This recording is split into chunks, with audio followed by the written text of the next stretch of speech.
안녕하세요. 코인 행정기의 차르입니다. 1월 1일 새해 영상 찍겠습니다.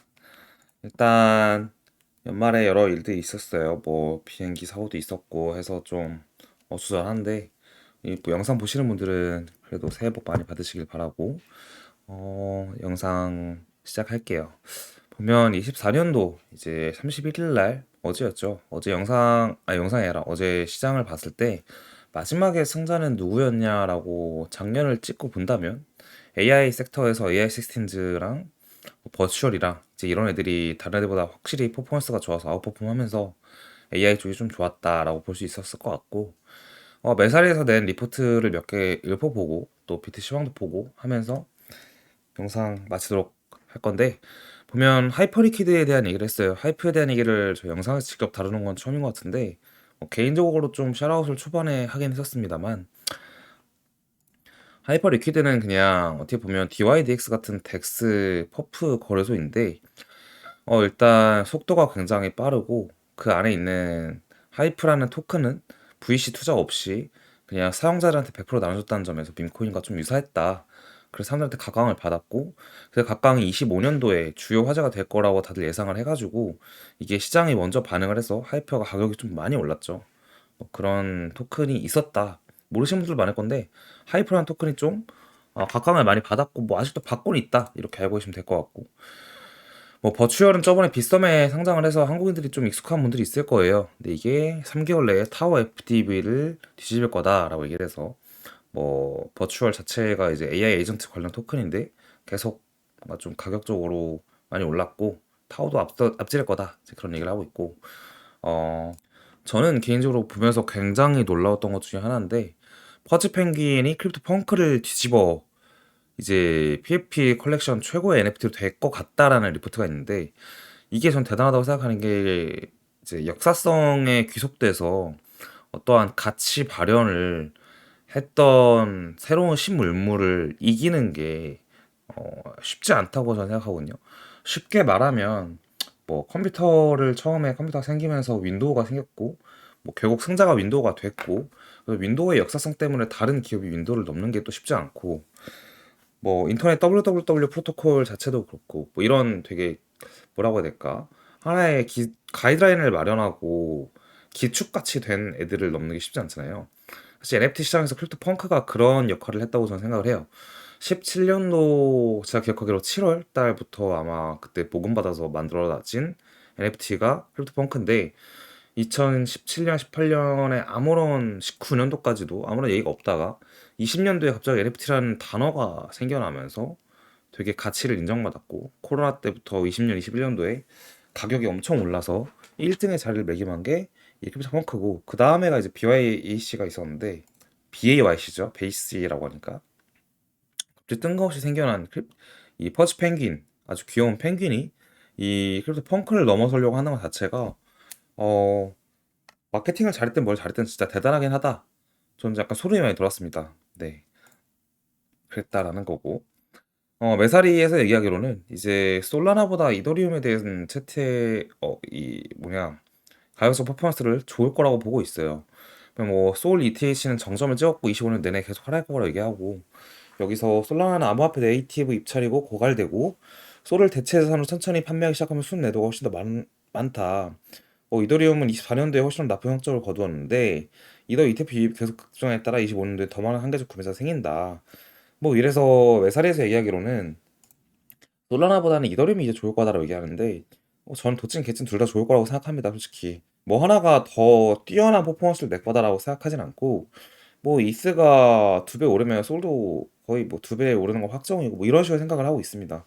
그래서 뭐는 엄청 오르는데 뭐는 안 오를 거야. 이렇게 얘기하는 건 뭐 그 날이나 일주일이나 한 달을 보고 나서는 그럴 수 있죠. 월봉상 뭐가 더 오르고 뭐가 덜 오르고 이런 건 있으니까. 근데 최고점을 현재부터 찍고 보면 거의 비슷하지 않을까라는 생각이 듭니다. 생각하고 AI 에이전트 프레임워크는 25년 1분기에 정점을 찍고 회복되지 않을 것이다 라고 얘기하는데 이렇다면 쉽게 말하면 디파이랑 비슷한 얘기네요. 여기서도 마침 디파이 때랑 비슷하게 보고 있는데 먼저 고점을 찍고 디파이도 21년 장에 아마 3월 달쯤에 고점을 찍었고 21년 11월 달이 이제 비트가 69,000이고 신고점이었고, 그때 이스랑 솔이랑 루나랑 아발란체랑 등등등 시가총액 높은 애들은 다 그때가 또 최고점을 더 높게 만들어냈는데, 디파이는 그때 고점을 만들어내지 못했죠. 그거랑 비슷하게 보고 있는 것 같습니다. 네, 여기서도 얘기하는 게 똑같이 얘기하고 있죠. 자, 그리고 스위스는 비트코인 준비국을 만드는 것을 고려하고 있고, 중앙은행의 비트코인 매입을 촉구하는 청원이 진행 중이다. 뭐 아마 미국의 바람이 좀 부는 것 같은데, 미국이 얘기를 해서 다른 나라도 눈치를 보면서 좀 빠르게 준비하려고 하는 경향이 있습니다. 그냥 모르죠. 이게 미국에서도 결국 트럼프가 아무리 대통령이지만 의회를 거쳐서 이러한 일들이 진행되기 때문에, 의회에서 반발이 굉장히 심하고 국민들도 원치 않으면 미국도 비트코인을 추가 준비금으로, 전략적 비축금으로 구매하는 게 안 될 수 있습니다. 충분히 그것도 염두해야 됩니다. 자, 테더 퍼드 주기영 대표가 한 말인데, 유럽의 거래소는 이제 테더를 삭제했다. 이게 뭐 미카라는 기준을 만들어내서 이 미카 기준에 따르지 못하면 어, 상폐를 시키는데, 이게 미카 규정을 보면은 테더 같은 경우가 준비금을 60% 이상을 가지고 있으라라고 얘기를 했어요. 그래서 뭐라고 해야 될까? 이게 어떻게 보면 맞는 말이고 어떻게 보면 좀 틀린 말인데, 은행들이 가지고 있는 그 준비금 있잖아요. 그게 우리나라가 3.5%인가? 그런데 이제 그것처럼 60%를 준비하라고 한 거예요. 테더에서는, 근데 테더가 가지고 있는 거 60%가 65%가 미국 국채이기 때문에 당연히 바로 그걸 준비할 수 없어서 유럽에서는 상폐가 되긴 했다. 그래서 이게 약간의 퍼드로 작용을 했는데, 제가 할 말이 하나 있습니다. 테더 이슈 같은 경우는 저희가 이제 영상을 찾아보셔도 있겠지만, 네이버에 테더 이슈를 치면 매년 한 번 이상의 이슈가 있었고, 그게 무려 2016년도부터, 아니면 제가 시장에 존재하기 전부터 정말 매년 있었던 이슈예요, 테더 이슈는. 근데 공교롭게도 그 매년 있었던 테더 이슈는 저점을 알리는 거의 작용을 했고, 그 이후에는 그냥 아무 일 없었던 듯이 테더는 잘 살아왔고, 지금도 그냥 스테이블 코인 중에서는 1등이고, 뭐, 네, 그렇다. 그래서 테더 이슈가 나왔다는 거는 시장의 저점을 알리는 것과 같다라고 저는 생각을 합니다. 그래서 제 생각이 맞나 싶어서 네이버에 아까 테더 이슈라고 쳐봤어요. 네이버에 테더 이슈라고 치니까 저희 영상도 있더라고요. 저희도 옛날에 테더 이슈를 또 다뤘었더라고요. 그래서 지금도 마찬가지로 테더 이슈 얘기가 많이 나왔었는데, 그냥 시장 저점을 알리는 거랑 동일하다라고 보면 될 것 같습니다. 테더 회사가 2023년인가 24년도에 1년 동안 번 이제 흑자가, ETF를 가장 크게 지금 하고 있는 블랙락이 번 돈만큼 많아요, 테더가. 테더는 근데 20명에서 그 돈을 벌었다. 진짜 알짜배기 회사다라고 보면 될 것 같습니다. 차트 볼게요. 네, 차트 보겠습니다. 우리가 지난번 아이디어를 복귀하면서 함께 보도록 하겠습니다. 일단 저희가 이제 이 주황색 선 안에서 이렇게 추세선에 있다. 위에 상단 저항선이고 하단 지지선이다.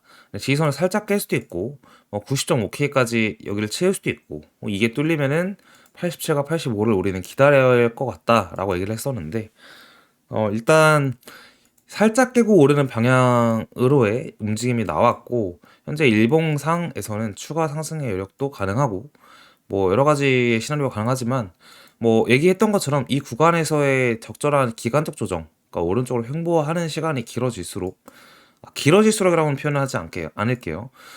시간이 좀 있으면 이후에 이 구간을 한 번에 뚫어내는 양봉이 나오면서 아마 100K, 네, 10만 달러까지 일단은 가는 캔들이 나오면서 1달러 하락이 마무리되지 않을까라는 생각이 듭니다. 쉽게 말하면 지금 한 가지의 방향을 제시하라고 하면은, 저번에는 제가 방향을 제시 못하겠다라고 단언을 했었는데, 지금 방향을 제시하라고 하면은 현재 구간에서 횡보, 그리고 그 다음 상승, 이렇게 방향을 제시를 드리고 싶습니다. 거기에는 이제 근거가 여러 가지인데, 첫 번째로는 여러 가지의 시나리오를 생각했지만, 일단은 이 저점이 나오고 거래량을 쓴 캔들 자체가 살짝 깨고 반등을 했던 거를 채택을 했고, 그리고 이 저점의 구간이 어쨌든 여기서 그었던 이 고점의 구간이랑 일맥상통하기 때문에 어느 정도 나왔다라고 볼 수 있고, 또 비트코인의 마이닝 코스트를 거의 터치했다가 반등했기 때문에 비트코인 채굴 단가 정도로 떨어졌어서, 그래서 이제 단가가 많이 올랐거든요. 9만 달러에서 9만 2천원 왔다 갔다 하니까 9만을 깨는 건 쉽지 않을 것 같다라는 생각을 조심스럽게 전달을 좀 드리고 싶습니다. 현재 구간에서 보이는 이러한 움직임의 차트는 저희가 1월 달에 봤던 움직임과 어느 정도 유사하지 않나라는 생각이 드는데요. 기간적으로 보더라도 1월 10일 날 ETF가 있었고 이 ETF 때부터 1월 23일까지 거의 뭐 12일 동안 떨어졌다가 이런 식의 횡보를 저는 생각하고 그 다음에 양봉을 이렇게 생각하고 있는 건데 이런 캔들이 나올 것 같다라고 생각을 하고 있고 이후에 시장은 여러분이 봤다시피 이때 신고점을 갔습니다. 그래서 이번에도 아마 저런 움직임이 있지 않을까라는 생각을 조심스럽게 하고 있고 마침 기간적으로도 12월 17일 날이 이제 고점이었고 지금 1월 1일이니까 벌써 14일이 지나간 시점이에요. 2주가 지났다는 거죠. 그래서 시장의 방향이 이제 2주 정도 이렇게 움직임이 있으면 또 뭐랄까 방향성이 나오기 때문에 그 구간을 기다리는 게 좋아 보인다. 지금 자리에서 만약에 뭐 매매를 한다라고 하면은 열심히 뭐 굳이 하는 것보다 차라리 이게 어제 있었던 고점 96,000을 뚫을 때 사든지 아니면 이제 하단에서 조금 더 조정이 오면은 거기 사든지 그런 방법을 채택하는 게 좋지 않을까 싶습니다. 새해 복 많이 받으시고요. 좋은 일들만 가득하시기 바랍니다.